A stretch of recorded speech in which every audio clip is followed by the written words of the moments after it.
All right, we're live here on Gators Gameday. Bud, even when it's pretty good, it's pretty bad. What an unbelievable into the first half. Um, really unfortunate. That's one. I know that's a situation they've talked about. I honestly can't believe it. It really is truly unbelievable. Don't we have a special Matt for this?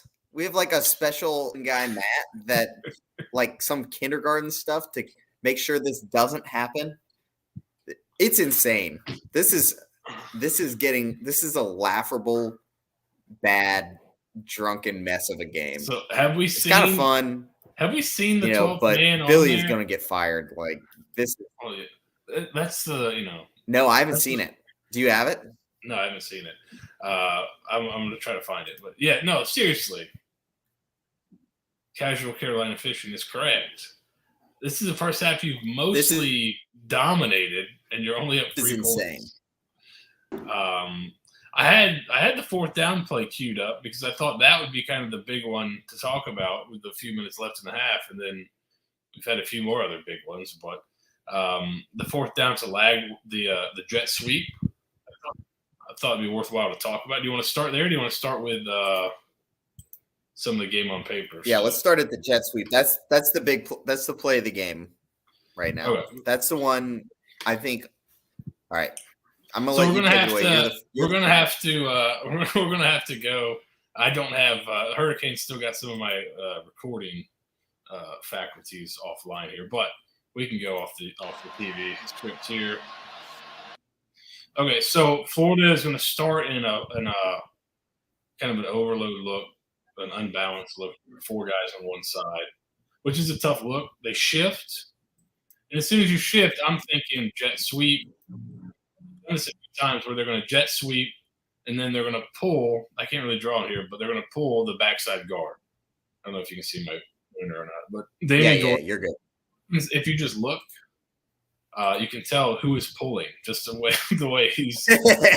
We've talked about this before. Who do you think's pulling? Anyway, so they're going to read one of these guys. I believe they're going to read the end here. So they're going to arc, and you have 2 for 2. Then you can read him. And so if he widens, theoretically, you've got the puller pulling for him. You've got 2 blockers on the edge for these 2. You read him. If he widens or slow plays this, you can keep it. Guard wraps up for him inside. What ends up happening is everyone flies out with the jet sweep. It's insane. So right here. And everybody I don't hate the jet sweep. Here's who you're reading. They're playing man coverage. So he runs with the tight end. He's running with the back. So you're not even going to pull for him. He's running with Wilson. So you're reading him. He's going to wrap up inside here literally for nobody. So right here, he's kind of slow playing it. So he kind of gives it because it's really, if he doesn't take it away, you want to give it. But if you keep it, which I think it's kind of a 50-50 read here, if you keep it and get up inside this guy, is where it's just there. This is 6. And then also, it's also, so if you can keep it and you're inside the puller or you're just in the puller's hip pocket, you score a touchdown probably. But yeah, there's also, it is 4th and like an inch. So I like the play, but maybe not in this situation. But the other part is it's a race to the sideline and your guy lost the race for 1 yard. So, I think situationally, not a great. Yeah, no, I think this is the question. Yeah. Like, is the play, and this is a lot, and this is a good Ham Newton kind of microcosm.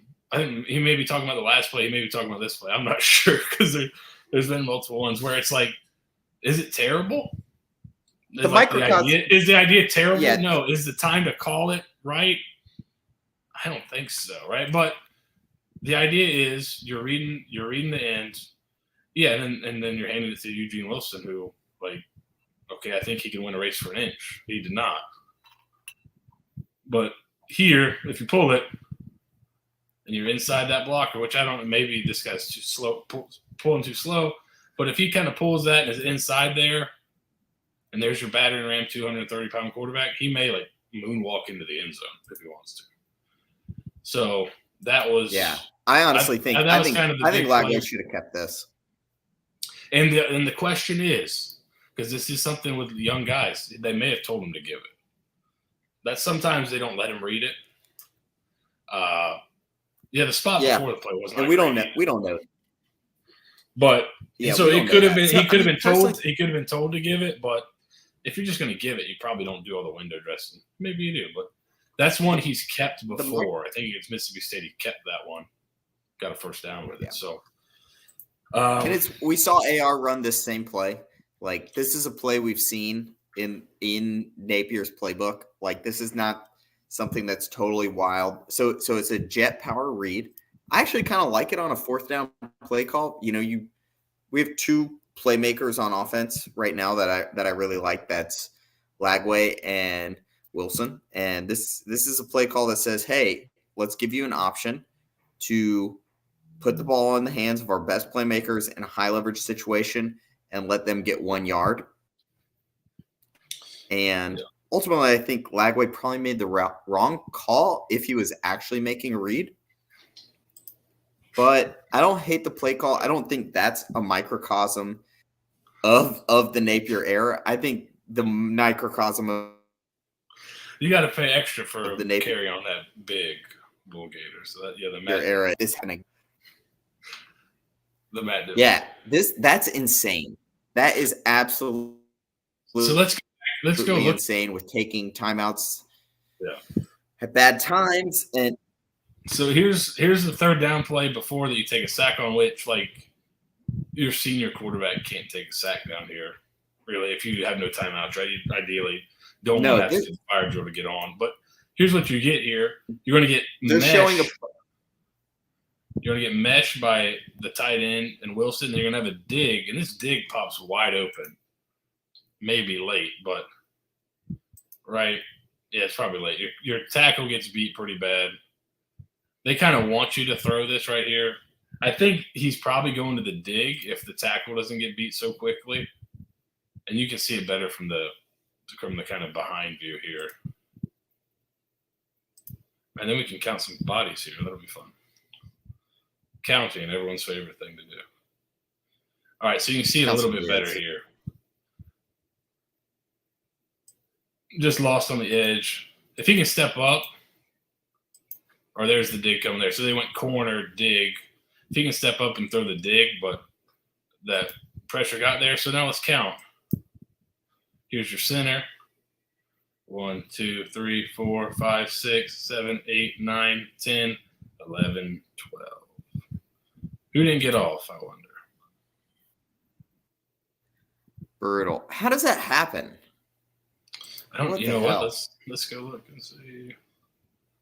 I wonder if we can see who wasn't on the first time. Find another one.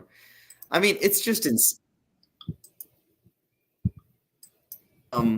let's talk about probably actually what I think is the most interesting thing of this half, which is not Florida miscues, which I feel like we knew we were going to have some of these. It's how well our defense is playing.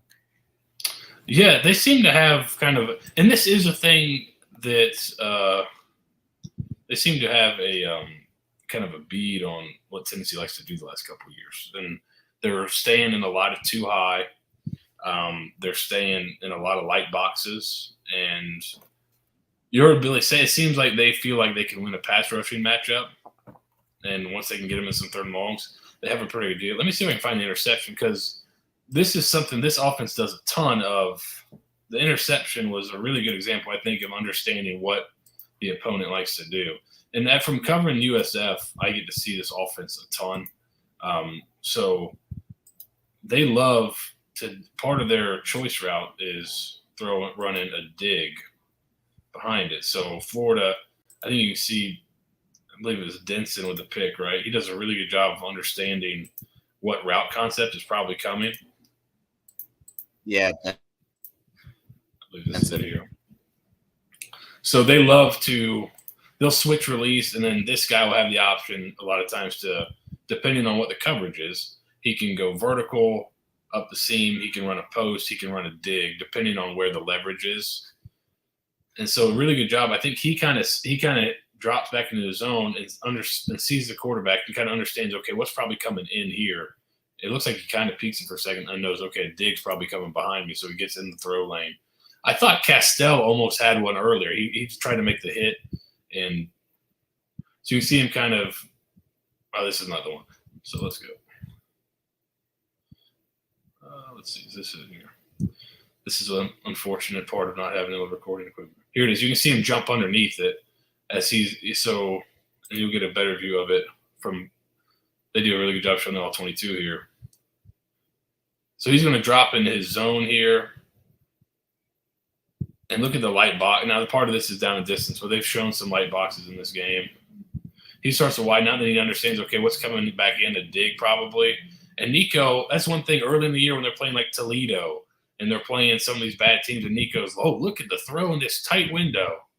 And everyone was kind of like, this is a great, look at this arm strength. It's also like you probably shouldn't be throwing that ball in that window. And so he's taking some risks because his arm is so good, and Florida's able to get underneath it there and get the interception. So, yeah, really good stuff here. Understanding that dig's coming back in, jumping. Yeah,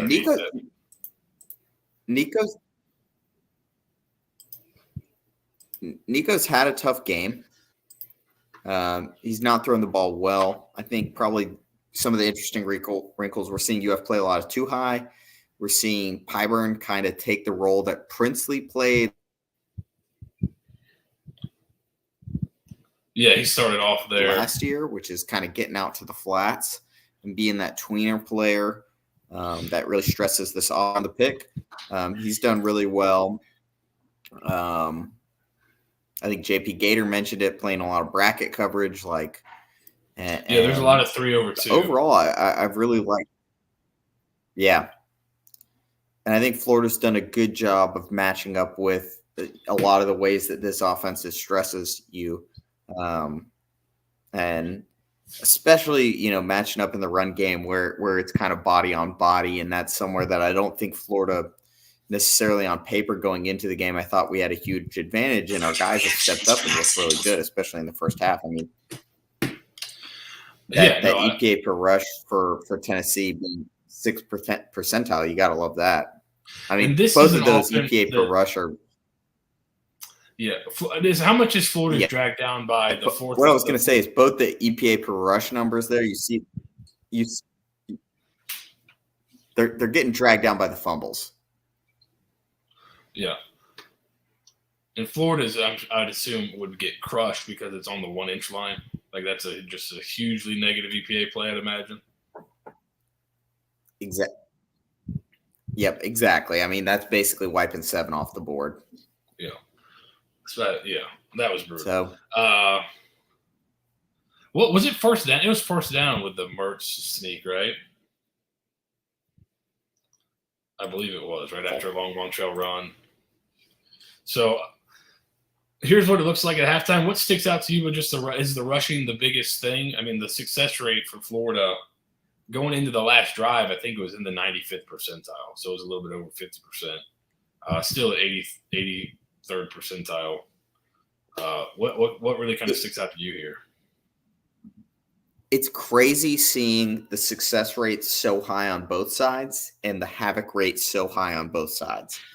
So what's that saying is we're having a lot of huge swings in the game, which I think we know is happening. There's been a lot of miscues by both teams, fumbles, interceptions in high leverage situations, turnovers on downs. Generally, both teams bad at rushing. Florida a little bit better at passing right now. I think we've seen Nico struggle. Havoc rate being that high for Florida, I think that's probably going to regress a little bit. I don't think our defense is quite that good. We've been a little bit better than them on third down. They've been a little bit worse, probably going to regress. I wish Florida had a little bit more cushion heading into the second half. But we have probably played like the better team, which is surprising. Both teams playing bad, though. I mean, overall negative EPA for both teams. I think that sums up this game.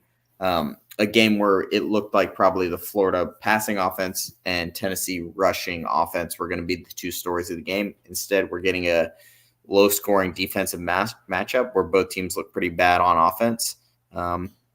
Definitely one of those really fun, surprising games where you can – this is why we watch college football. It's super fun to not know what's going to happen going into it. I think we have some of the best stats analysis that you can going into it.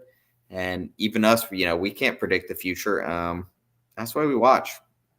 Yeah, I think the big fear, I'm sure, with a lot of Florida fans right now is it feels like some of the games at times last year where the defense is giving a really nice performance, but you feel like it's not going to last for 4 quarters just because it usually doesn't. Agreed. Against Tennessee, they played pretty well, but I think the Missouri game comes to mind and the LSU game come to mind where your defense started out pretty well and your offense was not able to take advantage. This one may be worse because you're actually moving the ball really well and you've gotten you had 3 trips in the red zone with 0 points that is really tough.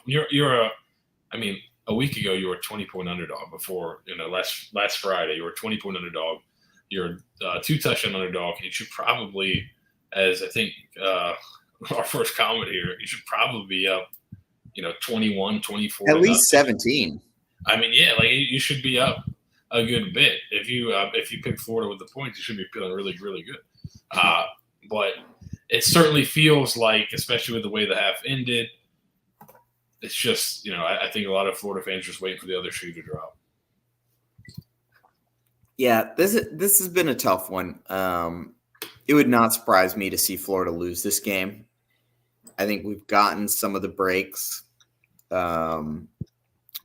But Nico not being able to throw the ball, if that continues, we're playing pretty good run defense. That is usually one of those stable things that if you've got their number, which it seems like Florida's done pretty well in the first half, just straight up. If they can keep playing pretty good run defense and Nico has the yips, it's going to be tough on Tennessee. And then it's really, I want to see Mertz play a little bit better, or he might need to see the bench. Well, you almost got the, and this is so bizarre to say for the guy that when you're doing the 3 series rotation and your senior guy gets the 2 and then your young guy gets the 1. Florida almost got the best of both worlds at the end of the half where if you could have had Mertz lead a touchdown drive, then you would be getting the ball back to start the second half and Lagway would be in, which I don't know, man. He's just got a little more juice, it seems like. I wouldn't be opposed to him playing a lot more. It just seems to have it. And I think the offense having a running threat at quarterback really juices the running game a little bit and really helps this offense work a little bit more cleanly. We saw that with Richardson where they're able to run the ball at times, a lot of times because he would hold people backside. And then it also opens up the boot game and the play action game. So there's a lot of reason I think they play Lagway a little bit more. We'll see if that ever happens. That's probably not happening tonight. But hopefully he can come out, put together a really good first drive and get you up 10, and then you go from there. So, yeah, I think one of the guys on Twitter, let's see, I forget who said it. I'll pull it up while I say the quote. They said, imagine if we had a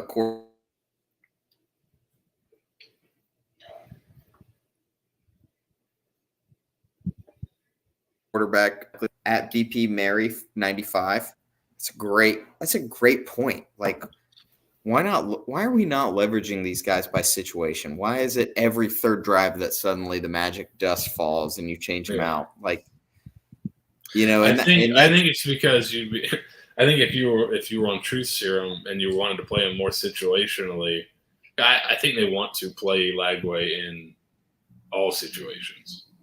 So this is their thought to, okay, if we give him a designated drive, we'll get him in for sure. But it certainly feels like he can handle more. And it's a little bit lose-lose. You're never going to win the fans with this. It's like Mullen used to put AR in over Emery between the 40-40, like high leverage situation, tipping point situations. There, it's not like fans gave him credit for that. They want to see the better QB all the time, but there are times where it's like, and it's really exacerbated. QB, why is that not like? Yeah, it's really exacerbated by the fumble on the goal line. I think if you're up 10-0, upset, 13-0, you feel a lot better. But man, really lost some ability to get a lot of momentum going in the half. Coming out of that with 0 points is really letting Tennessee off the hook. Insane. And we've just seen that come back to bite Florida too many times. So, it's one of those things where I think, Florida fans, you start thinking about. I'm not sure how close you are to the second half. Oh, they kicked off. All right, well, let's go. If they win, we'll be back in post game. If they lose, depending on how they lose, we can be back to get some ranting in. We'll see. We'll see how we feel. See how many old fashions we get through the second half. So, all right. Well, we may see you after the game, but hopefully it's a joyous occasion afterwards. Well, we already got a penalty to start the third quarter. Right on track. All right. Jesus Christ. We'll see you guys after the game, maybe. All right, see you.